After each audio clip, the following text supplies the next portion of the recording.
What's going on, guys? My name's Evan and this is Rep's Garage. This is my Pontiac G8 GT, and today we're going to be going over everything you need to know if you're looking to buy one of these cars. Now, a lot of these points are going to be regarding the V8 models, which is the G8 GT and the G8 GXP. They came with the 6-liter LS2 and the 6.2-liter LS3. Also note, there is a V6 version of this car. I personally don't have much experience with the V6, and frankly, they're not as popular. So we're just going to be going over the G8 GT and GXP models today. However, if that doesn't take away some of the information here, it will still be useful for anyone that's looking to purchase a V6. So definitely stay tuned if that's you. So I'm going to go in chronological order from most important to least important, but all this stuff is relatively useful, and you should know about it if you're looking to buy one of these cars. Now, the first thing that I think is most important is the lifter issues that these cars have and the displacement on demand systems. Now, if you don't know, GM back in the day had this thing called displacement on demand, and what that did was essentially turn off half of the engine. So the car would run on 4 cylinders, and it was revolutionary at the time. You saved, a lot on fuel consumption, and it was just useful when you were on a highway driving and not beating on a car. However, as the cars aged, the DoD systems failed, and it caused catastrophic failures, like lifters would drop and you would need to replace your whole engine. So what my theory is, and what my opinion is, and my suggestion is if you're looking to buy one of these, you should go find a car that already has the displacement on demand deleted, or delete it immediately after you buy it. And while you're doing that, you might as well throw a big cam in. So the second thing you should be aware of is the transmission systems in these cars. Now, the G8 GT was only offered with an automatic transmission. Sorry, manual lovers, you gotta pay extra for a GXP if you want one of those. The transmission that GM offered in this car was a 6L80E. If you don't know, they're decent transmissions. However, as they age, they do break, and there are specific parts of the transmission that aren't great. For example, I recently had an issue with a speed sensor, and the speed sensor is located inside the transmission, so you have to drop the pan and the valve body just to clean it. And that's typically only the issue, but it's still kind of a pain in the butt. Furthermore, the transmissions do not have a dipstick. Therefore, it's hard to check your transmission levels, especially if you have a leak. However, there is an alternative solution. If we pop our hood here, I can show you.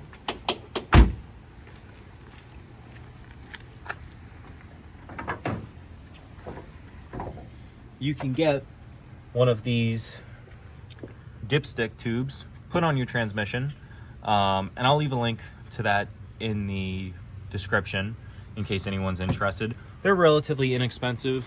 I had that done when I had my transmission built.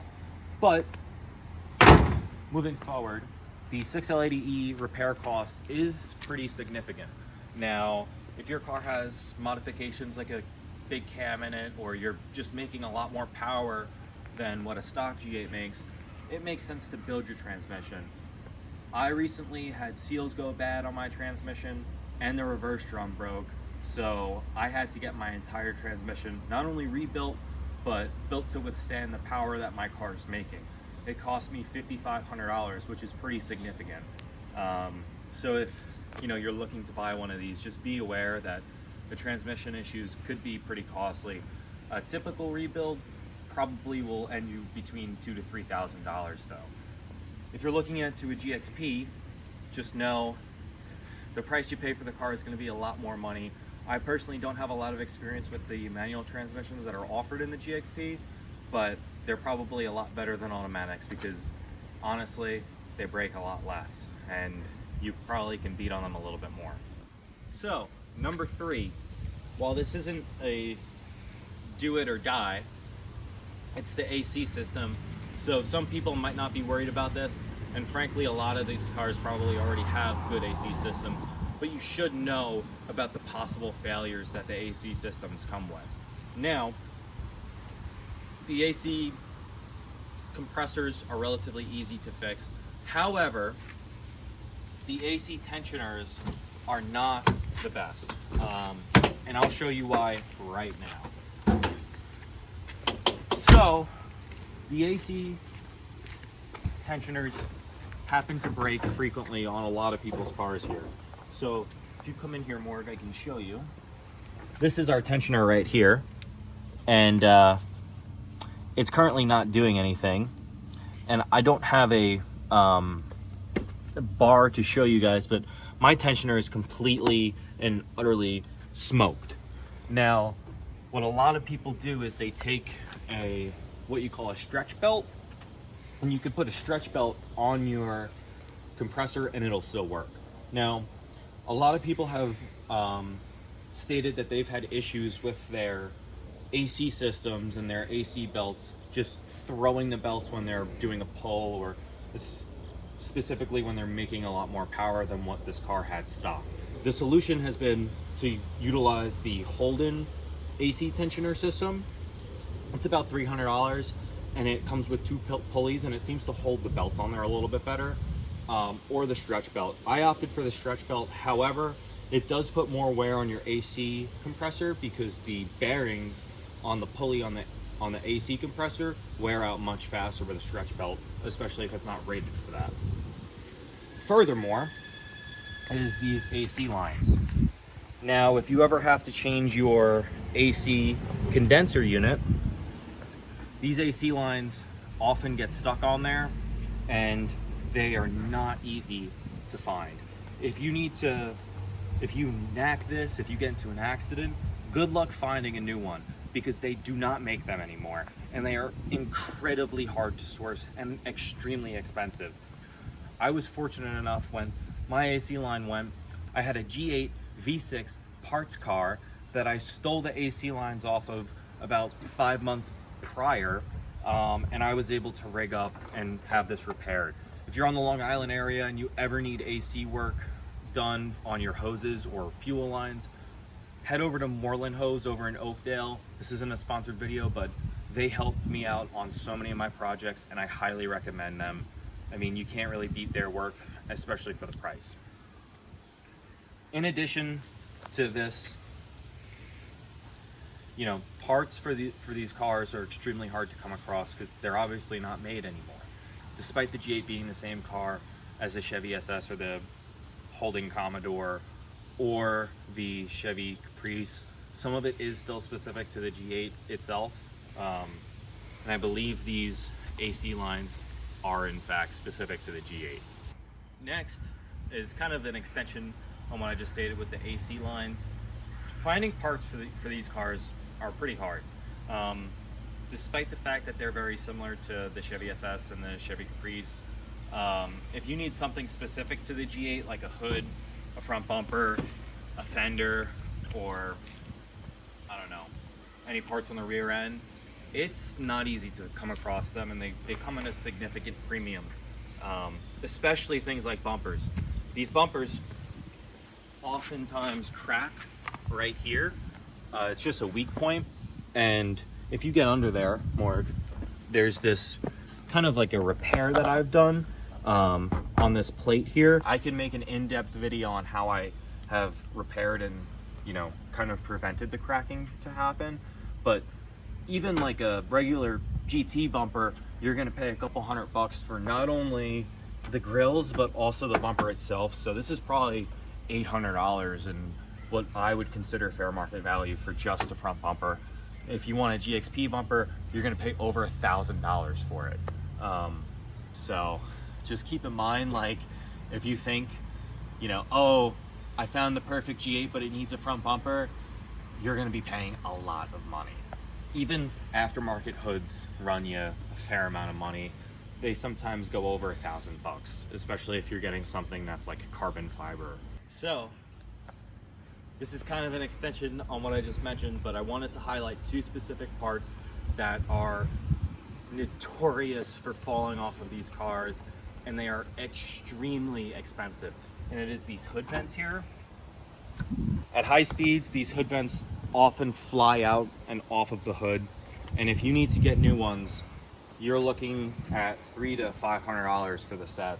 So there is a way that you can get these to stay on better, and I will make a video coming up soon about that, because I actually haven't done it yet to this car, and it's relatively simple. So if you guys want to see that, I guess drop a comment, but I'll probably just do it anyway. Also, if we head to the rear of the car, I like the Reb's garage shirt. these spoilers fly off as well, and they can run you about $200-300 if you want a regular stock spoiler.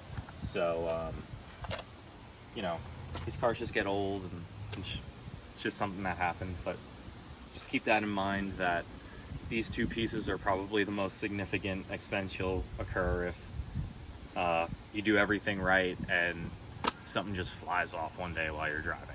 Next on the list is our good friend rust. No one, and I mean no one, likes rust. For those of you that live down south or in the Midwest, you probably don't have to worry about rust all that much. I live in New York State, I live on Long Island, and unfortunately in the Northeast, rust is just so common, you kind of can't get away from it. Now, there are a couple spots on these G8s where rust accumulates, and it's kind of a important thing to check. So I'd say the least important is on the hood. And there's a couple spots on the hood that are oftentimes they rust, and it is right here under, like, kind of where the headlight goes. These spots just rust, I guess, where the seam is on both sides. And then typically there's a mat underneath this hood, and the mat holds moisture, which leads to rust, and you can see it started to form over here. I'm gonna clean this up one day coming up, and I'm not super worried about it right now because there's just a lot of stuff that kind of takes priority over that, but just keep it in mind. In addition to those two spots, these rocker panels do a tremendous job at hiding the rocker. So this plastic piece here hides the rocker so well, and unfortunately just so much moisture gets up in there, and the rocker does rot pretty easily on these cars. And then I've also seen rust start to form in the wheel wells on both sides, and then underneath the car towards the rear part of the frame, kind of where the exhaust hangers are, it rusts off, and so just keep that in mind as well. Also, these trunk lids rust frequently over in these, like towards the end over here and where the lights go in. I guess somehow moisture can get in there, and it just happens often, so just keep that in mind. So now we're in the car. One of the most common issues with these G8s is the headliner. Now you can see inside my car, my headliner is perfect. That is because I had it redone. I'll try and throw some pictures in if I have any of what the G8 looked like when I bought it, but the headliners sag so much. The glue that GM used on these cars failed over time, and it disintegrated, and the headliners look absolutely atrocious. Thankfully, it's not a super costly repair. I think I had mine done for $300 or so. I pulled it out myself, and it wasn't too bad, but just keep that in mind. You know, it's gonna happen, and you can use it as a negotiating tactic if you're trying to buy one of these cars. In addition to that, the leather seats do in fact crack sometimes. I have one here, and while the seats are very comfortable, I am looking to kind of redo them because this doesn't look good. And I've also seen people have issues with their seats where the actual frame of the seat broke, and these plastic pieces on the side here, which you can't really see right now, this plastic piece here does break off sometimes, so just keep that in mind. Next, we're going back under that hood, and we're going to navigate towards our radiator. Now, A lot of people have upgraded radiators. I have a Mishimoto in mine, and unfortunately, it's a very tight fit, and a lot of the times they do end up hitting the subframe and failing. Now, Mishimoto is nice because there's a lifetime warranty on it, but if you go over here and you look at this bottom hose, towards the bottom where the hose goes on, you can't really see in there, but it sometimes comes into contact with your subframe. And I've seen a lot of people get stranded because of it. They hit a bump and their radiator just cracks. So keep that in mind when the time comes for you to either upgrade your radiator or check it when you're buying one of these cars that already has an upgraded radiator. So now we're on number 9, and that's the head unit. Stock head units on these cars have done me well. They do a lot of people well, but I have seen them fail. Especially the ones that have the LCD screens on them. It's just what happens, and repairing them is costly. And frankly, you can just go out and get an Aero Pro, which enables you to keep your climate control, but put a like a dual bin stereo in that has CarPlay if you want. I plan on doing that in the future because I do daily mine. But you know, it's a couple $100 if your car does have that issue, so keep that in your head. So next on our list is the notorious tire pressure meter sensor system. For whatever reason, the G8 has a notorious problem where the TPMS system just doesn't function anymore. I don't have a TPMS light on my car, but I used to. And even the TPMS system doesn't register the tire pressure in the tires on the display. And I can even show you how that works. So, you know, start your car up. And you'll see it says welcome, it checks the systems and everything. And then we can navigate down, and you just saw it there, I went by mistake. You can see it just doesn't have a read on my actual PSI in my tires. So unfortunately, this is just so common with these cars. I frankly don't even know if the TPMS system is working in mine. I feel like the TPMS system is reading the tire pressure, and therefore it's not giving me a tire pressure sensor code. I just don't think it's displaying it on the system. It's something I still have to look into. So this is even a problem on my car. You know, you might just want to carry around like a digital gauge that you can measure your tire pressure with, or even a manual one if that's what you have. It's always a good idea to keep it in the car. Next on our list is our throttle bodies. Now, these cars have electronic throttle bodies, which a lot of people think is great, but they are notorious for faulting and throwing your car into limp mode. Because of this, I actually keep a scan tool in my car so I can clear the codes. And, you know, essentially what happens is there's some disconnect between the throttle body and the actual gas pedal. And the car gets all out of whack, and it throws a check engine light and a code. And to save your car, it throws the car into limp mode and reduces the power significantly. And the only way to get it out is to clear the codes. Now, I had this issue intermittently when I first bought the car. I would just pull over, clear the code, and go on with my day, and it wouldn't happen for a while. And then it just started happening every time I drove the car. So you have two options when that happens, and that is either to replace the throttle body. They're around $800. So I decided just to replace the actual gas pedal itself.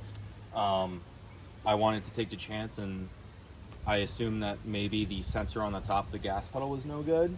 So I did replace that, and it's been good to this day. Fingers crossed it stays that way.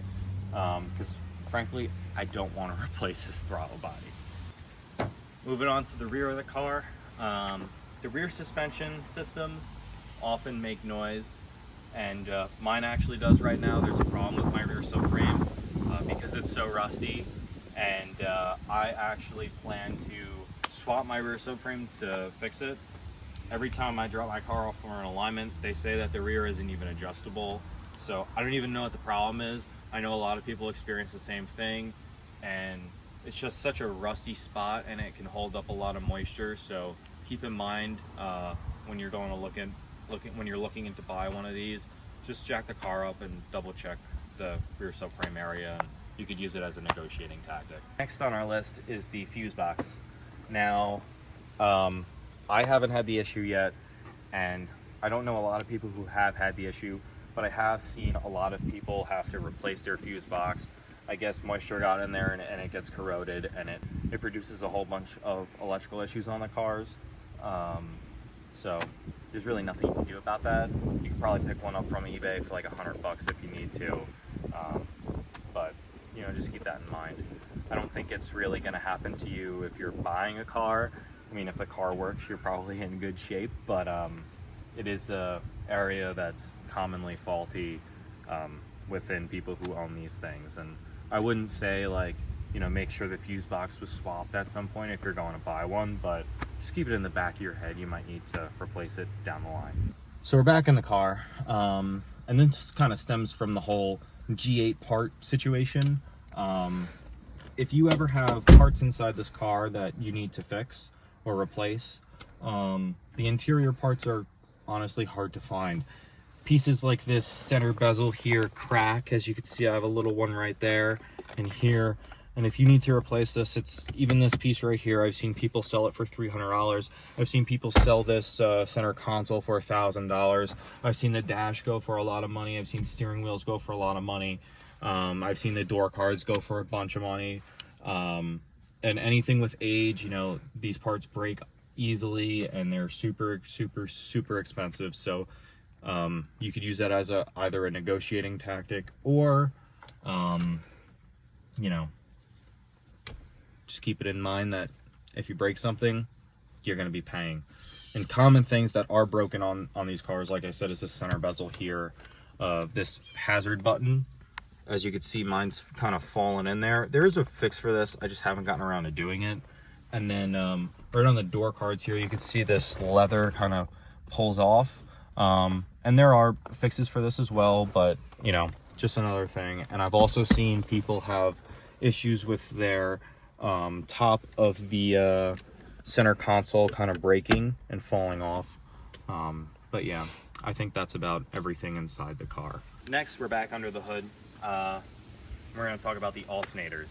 Now, whatever reason, the electrical systems on these cars are very sensitive, and a lot of people have had major issues with alternator replacements, specifically anything that's not brand new AC Delco alternators. People have problems with.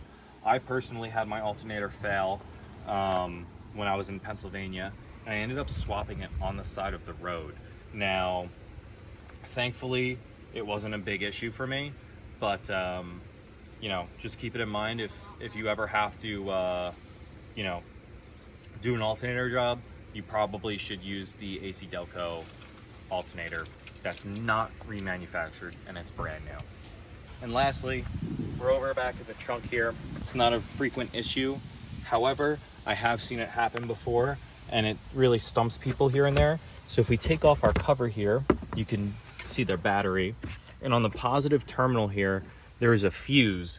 Now, every once in a while, this fuse blows, and it ultimately results in your car not working at all. The issue with that is it's not a traditional fuse. You can't just swap the fuse and it works. I honestly don't really know what people do in that situation. I'm sure they probably make the replacement piece, but instead of just like throwing, you know, an end on your positive terminal, it's not as simple as that. You gotta get the fuse. You have to get the rated one for this car, and it could be an issue. But it's honestly, it's not that frequent. I haven't had the problem. As a matter of fact, I did break one of my terminals at one time when I was in Philadelphia. I had to go to a Kia dealership and get one from like an Elantra, and I threw it on there. So, you know, fingers crossed, knock on wood, it doesn't happen to me, but just something to keep in mind. So, if you guys enjoyed the video today, give me a like, throw a comment, subscribe if you're on already.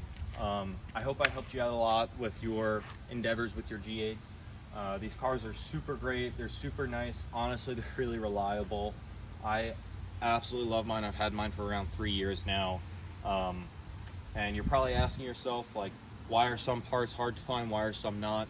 And that's simply because, like, a lot of these parts just coexist with the Caprice, the Chevy SS, the Holden Commodore, and even the CTS-V. So if we go over to the front here, I actually have 6-pot Brembos on my car from a CTS-V and CTS-V wheels, and you can't tell me that doesn't look awesome. So, you know, thankfully, like, the engine is super common. The engine parts are easy to find. The brake parts are easy to find. You know, wheels and tires you could find, and there's a lot of aftermarket options on these cars. So, you know, if you guys are in the market for one, I highly recommend you getting it. And also a little tidbit that you might not know, every once in a while, this is more common on all cars, but when it rains, if your door seals aren't too good, water could get in there, which leads to moisture buildup, which ultimately means your door can rot at the bottom or start to rot. It's happening on my driver's side, unfortunately, so we're gonna try and figure out a way to eradicate that rust or slow it down as much as we can. But yeah, if you guys are interested in seeing more about my G8 and what I'm doing with it, check out some of my other videos. I also have a Jeep Comanche over there, and I also have a Nissan 240SX, which actually isn't here right now.